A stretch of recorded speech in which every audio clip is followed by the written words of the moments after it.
were told. All the lives of the people running round, their castles are burned.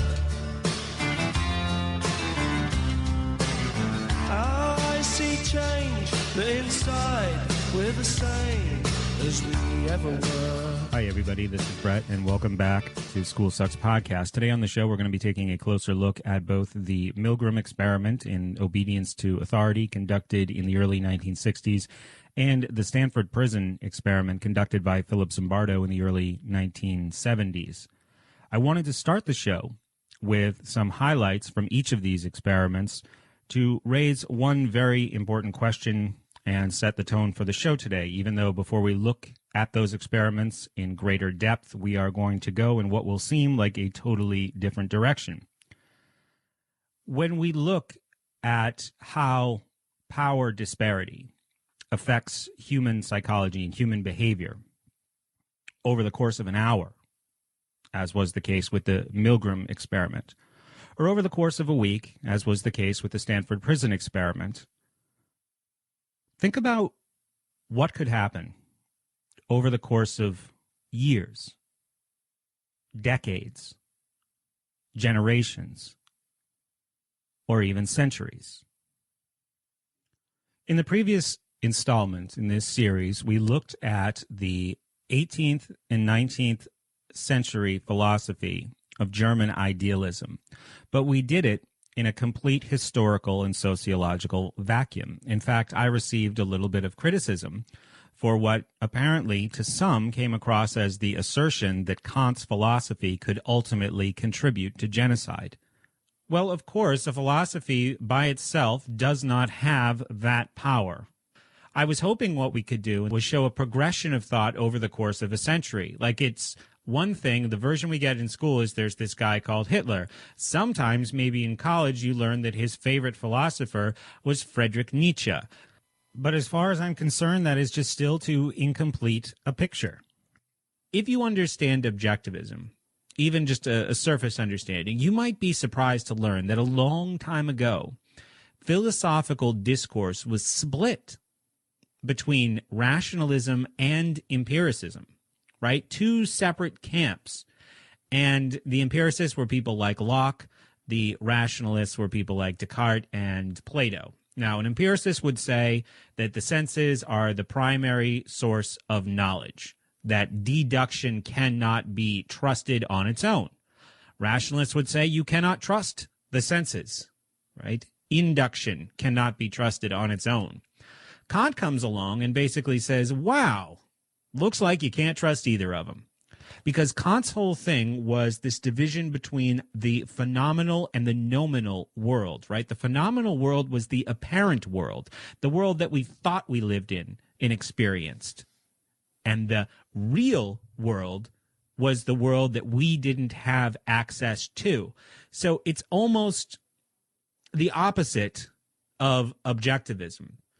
Now, what's extra challenging in this situation is that my scholarship of Kant is limited, and he's very arcane and difficult to summarize, almost as if, like, he wanted to be. So the way I frame things, and this is a bad habit that I have, I tend to look at, it's very easy for me to make a judgment about somebody looking at what some of the results of their thinking were hundreds of years later. And not just his thinking, his philosophy by itself, but with a lot of other factors, and that's what we're going to talk about today. When another thing I was criticized for was kind of harshing on Kant for his assertion that people should be evaluated based on their intentions. Well, by itself, for disagreeing with that, it sounds like I'm a consequentialist, which I'm not. When I said that I was critical of him for wanting people to be evaluated on their intentions alone, we'll combine that with the ethics of duty, where the intentions are predetermined by parental inculcation of obedience, right? So that what is noble is self-sacrifice. So the intention itself, from my understanding, is self-sacrifice for some kind of greater good. In other words, the intentions are always the same, right? And this almost ultimately becomes, even though it's a long way between here and there, just an apology for unintended consequences. Well, our intentions are always the same: duty, self-sacrifice. The results of that are always going to be bad. But duty and self-sacrifice are noble. It's a mess. Now, I do want to say that I do understand the criticism. And when we're talking about this whole phenomenal and noumenal world, I think I did paint an overly simplistic picture of Kant as this skipping across the German countryside with one of those rainbow twirly windmill things in each hand and an open back hospital gown swinging in the breeze, saying something like, "Hey everybody, let's put on our matching sneakers and get in our bunk beds and wait for the spaceship. It should be here soon. Spaceship." And that's a little bit reductive. I understand. That was a reference to Heaven's Gate cult. You know, this was a group of people. They committed mass suicide. They were convinced that a spaceship was coming to pick them up, but it was disguised as a comet, and they had to commit suicide to get on board as it passed Earth. By the way, I'm not saying that that kind of thinking, that kind of mysticism is directly attributable to Kant, but it's certainly not attributable to an embrace of objectivism, which, I will stand by that statement, is very close to the opposite of Immanuel Kant's philosophy. And this goes on. This thinking opens that door for Hegel, for Fichte, for others, thinkers, and I'm not just talking about philosophers, but political movements as well. So Kant is not the mastermind of the horror show in Germany in the 1800s and the 1900s. His ideas do have power, but not by themselves. They have power when combined with other forces. I mean, take Hitler, for example. Like, let's take this philosophical foundation of degrading reason and evidence. And Adolf Hitler writes this book in 1924 called Mein Kampf, right, where he invents this legend of the Teutonic Knights, a real group. I don't want to get too into this either, but it's a real group, and they were like missionaries, and they also had a military function during the later Crusades. So Hitler takes them and he creates this like folklore version of them for his uses, for his purposes, to forward the idea of nationalism and sacrifice for the nation. And then it's used by Himmler in the establishment of the SS and even Goebbels for propaganda. And the Teutonic Knights were a real thing that existed at this time. And eventually the Nazis, I think in the late 1930s, wound up outlawing the order because reality was not jiving with the mysticism that they had created for their propaganda. Just one example. That's kind of Heaven's Gate-y, non-objectivist thinking at work right there. It is not until the philosophy of objectivism comes along and they say, well, the empiricist says you can't trust deduction. The rationalist said you can't trust induction. Kant comes along and says you can't trust either of them. Then the objectivists come along and say, no, idiots. That is how they talk to people most of the time. You need both of them. Reality is an objective absolute. The senses take in information, then reason integrates that information, forming abstractions and concepts. It's perceptual to conceptual. Not either or, and certainly not neither. Here's kind of a shorthand way to sum this up. In ancient Greece, we see these major advancements in thinking, and we see just over the course of 3 generations, with the big 3, things get increasingly rational, from Socrates and his daemon to Plato and his forms, ultimately to Aristotle and his system of logic. Increasing rationality. These ideas are embraced in the ancient world. They're understood. What the basic idea of objectivism is, it's not new. It goes back to the trivium, which is similar, which is thousands of years old, right? Here's a system that you can use to understand what is real, to understand what is true. The church comes along. They say, ha, fuck that. And it disappears. Okay, it's not until the Enlightenment, the Age of Reason, where it comes back. And things are moving, slowly at first, but moving in the right direction after the Enlightenment. Then the 19th century comes. And at the very beginning, the end of the 1700s, beginning of the 1800s, we have Kant, and we slide back. Objectivism takes us forward again to where we were as a human race thousands of years ago, what the ancient Greeks understood, some of them anyway.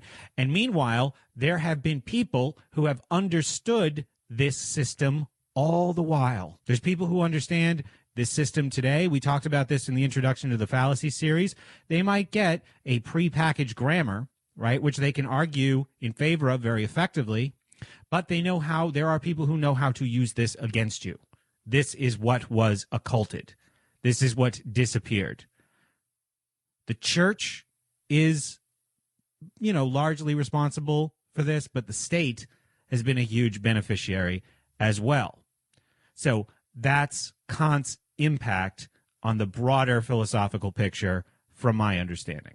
And I guess I should add that the world as a whole, sliding forward, sliding back, that might be a little bit too general. I think I should point out that obviously this stuff is happening at different speeds to different degrees in different places. There's a huge philosophical vacuum in Central Europe that might not exist to the same extent in France, in Great Britain, in the United States during the 1800s. What is important to understand, and we've talked about this plenty on the show before, the similarity of those in power, right? Like the leadership of France and the leadership of Germany is so much more similar to each other than the leadership of France and the people of France or the United States or any other place at any other time, right up to the present day. George Bush and Barack Obama have much more in common than Barack Obama has with any Democratic voting bloc, is in any way that really matters. So it's, the same thing like with the farmer and the cow. Right? Like, whoa, we live on the same farm, so we have more in common than me and the farmer down the road. No, you have more in common with the farmer down the road because you both farm. And if the farmer down the road has some sweet new idea for, getting more milk or meat out of the cow, or just a better management system for the cow, even if it comes kind of at the expense of the cow, sweet. Let's do it. Good idea, other farmer. You're not loyal to the cow because it lives on the same plot of land. That's a ridiculous nationalistic idea. So the kinds of ideas that can contribute to an increase of power are attractive in just that way, right? So when Kant's thinking creates this reason vacuum, eventually that's going to catch on. I think if we look back today in the 21st century at the world over the last 100 years, there's no doubt that it caught on. And there's no doubt that these ideas of throwing out individualism in favor of collectivism, downgrading reason in favor of all kinds of forms of mysticism, very popular ideas. Very popular ideas. But on their own, they have no real potency. So in this second installment in this brief series, I want to also incorporate behavioral and social psychology. Not just the psychology of power, the mindset of power, which will be a big part of this show, and how a lot of these ideas are animated into action and then used as rationalizations for those actions. So that being said, let's go back to the work of Zimbardo and Milgram. Both these men were trying to discover if those kinds of horrors that took place in Germany could someday happen here. Did people have the psychological equipment, if put into the right situation, or I guess in this case the wrong situation, where they could be transformed into such monsters? For centuries, there certainly has been a class of elites and rulers and controllers and predators. It has been different groups with different agendas in different places at different times, but what they've failed to realize, or perhaps been willfully ignorant of, is that the people that they rule are exactly the same species that they are, human. But I think in our analysis of them, we often forget that, well, we are as human as they are. They are also as human as we are. And when we look